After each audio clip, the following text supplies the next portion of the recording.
What is up, everyone, and welcome to a very special edition of the Danny Show. I'm your host, Daniel Cody, and this is where I give commentary and reviews on all things wrestling. Thank you guys so much for joining. Tonight, Friday Night Smackdown comes to us from WWE's favorite one of WWE's favorite cities, New York City, at the legendary Madison Square Garden. And in honor of that, I would like to come here today and give you my top 10 favorite matches from New York City. Before I do that, does anyone remember when WWE used to have WWF New York? This is only the OG fans. For late attitude and early ruthless aggression, there was a studio called WWE New York. They would show it for every pay-per-view, no matter where they were across the country of United States or wherever. They would always show WWF New York. Man, great memories. But let's get down to business with my favorite top 10 matches of WWE from New York City. And we start at number 1 with Rob Van Dam versus John Cena. Yes, this match took place at ECW One Night Stand in 2006.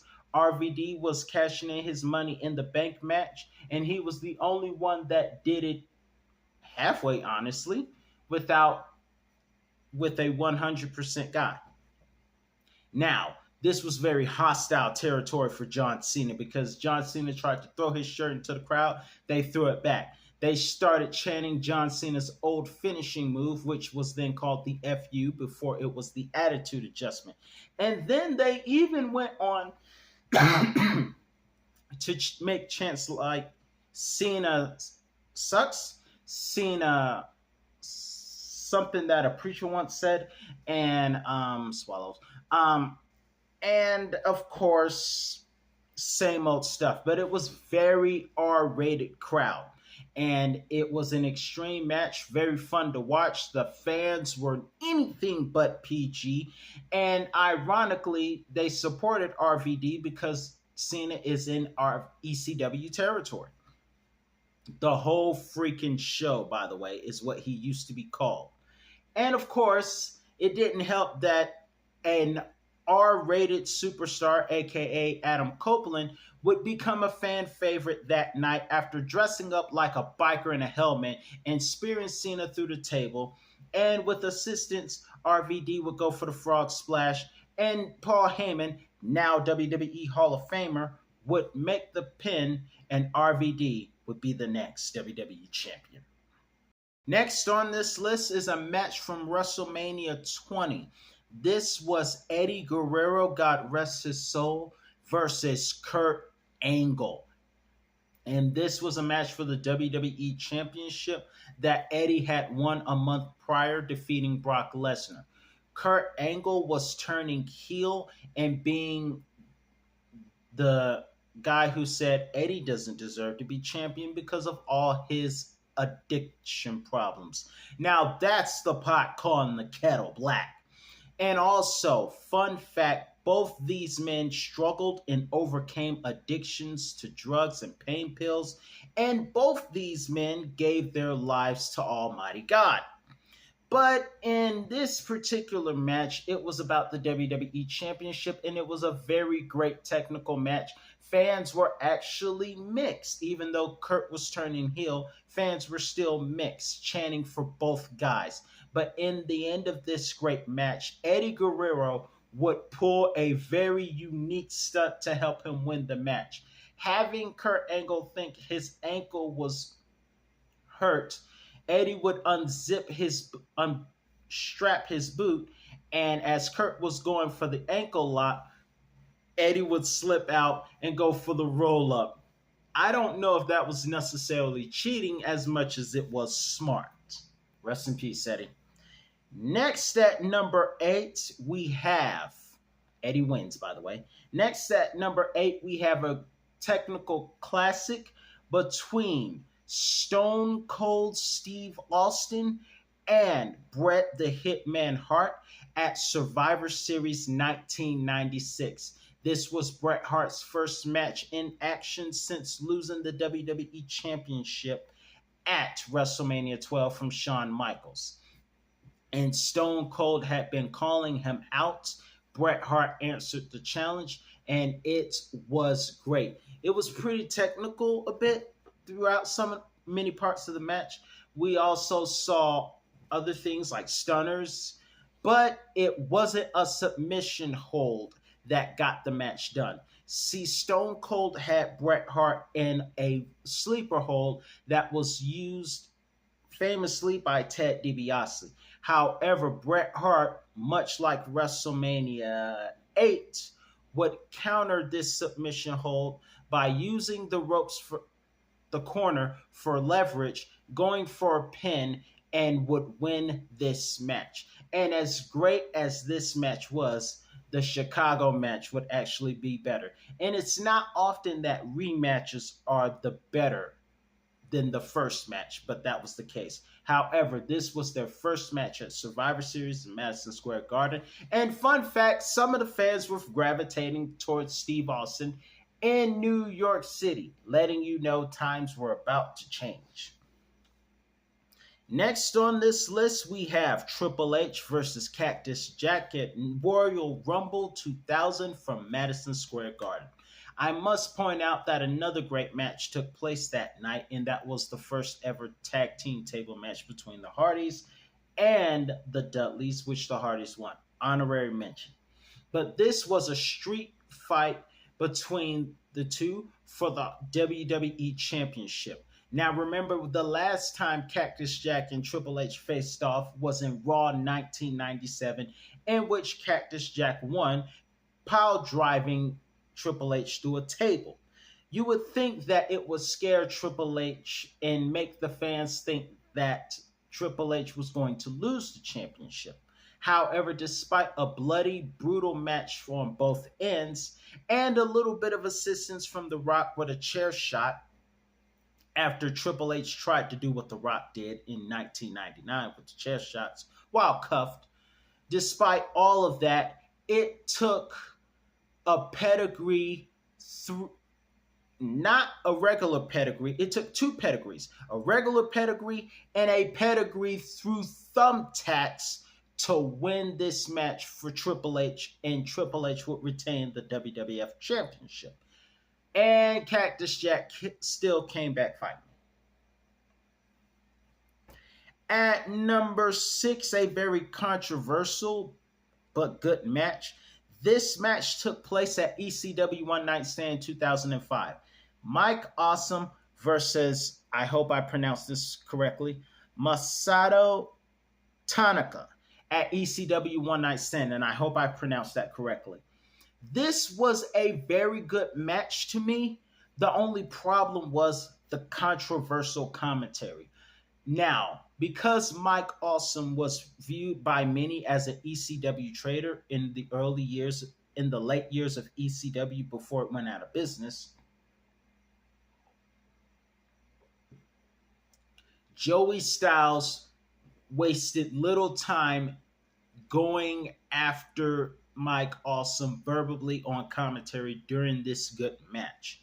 In fact, one of the most controversial moments was when Mike Awesome went for what they call a suicide dive. And Joey Styles would reiterate, "Oh my God, a suicide dive. And it is a shame he didn't succeed at taking his own life." This would become a very controversial line, as unfortunately we would see Mike Awesome actually take his life sometime later, unfortunately. However, because of the commentary by Joey Styles, it would take away from how great this match actually was. And it was really a good match to watch. With Mike Awesome winning, Mike Awesome actually won this match. But it didn't matter, but the spotlight would be on Joey Styles' controversial commentary due to what Mike Awesome would eventually, sometime later, take his life. God rest Mike Awesome's soul. Now let's get back to happier moments. The match was great. The commentary was what was controversial. Going up to number 5, we have the Royal Rumble 2008, the actual Royal Rumble. Mr. Buffer, I forgot what his name was. I know his face, but one of the greatest commentator announcers of all time would actually announce this match. And we started off the Royal Rumble with The Undertaker and Shawn Michaels, who ended the previous year Royal Rumble. We would see great stars in this match, such as Batista, Triple H. We even saw a match that made time stand still, as Jimmy Superfly Snuka and Roddy Piper would end up fighting amongst each other, and this made the whole WWE roster in the ring stand still and watch the whole match. The Undertaker stood still, Batista stood still, CM Punk, everyone in the match stopped just to watch two legends from their childhood fight it out. Eventually, the fight would continue, and the returning John Cena would win the Royal Rumble, last eliminating Triple H. And in my personal opinion, if I'm not mistaken, 2008 had to be one of the heaviest Royal Rumbles ever, with Big Daddy V, God rest his soul, Umaga, God rest his soul, the Great Khali, The Undertaker, Batista, Kane, lots of giants in this match. Next on this list, speaking of Kane, a match that Kane was in at Survivor Series 2002, the first ever Elimination Chamber match took place at Madison Square Garden, Survivor Series, New York City. Pretty good event, by the way. Great theme also. And of course, this match involved Triple H, who was world champion, Shawn Michaels, Booker T, Kane, Chris Jericho, and RVD. And this was the first ever chamber match, and the first never disappoints. And in the end, it was Shawn Michaels, after his signature elbow drop from the top of the chamber pod and sweet chin music, Shawn Michaels would win the World Heavyweight Championship from then rival Triple H. And unfortunately for Triple H, he had to spend some time in the hospital. But that night was a great night if you were a Shawn Michaels fan. Next on this list, speaking of Triple H, at number 3, we're at the 13th minute, ironically. But at number 3, we have Triple H in a much more successful event versus the great one, the final boss, The Rock, before he was final boss, at SummerSlam 1998, the Highway to Hell. The only time I'm happy taking the Highway to Hell. And this match was a ladder match for the Intercontinental Championship. And a lot of times we see ladder matches in New York City, and this was one of them. And boy, was this awesome. Between two up-and-coming stars in the Attitude Era and rivals. These two would be great rivals in the Attitude Era, and this was one of the starts of that match. We had the Nation's Mark Henry with The Rock, and the late Chyna, God rest her soul, with Triple H. And Chyna would be a huge part of this match, helping Triple H. And also, many fans were with The Rock during this match. However, in the end of this match, despite having his leg smashed by a ladder and chair by The Rock, Triple H would climb the ladder and regain the Intercontinental Championship as The Rock was champion, but Triple H would walk out the champion. However, The Rock would walk out the People's Champ and would gain a multitude of respect.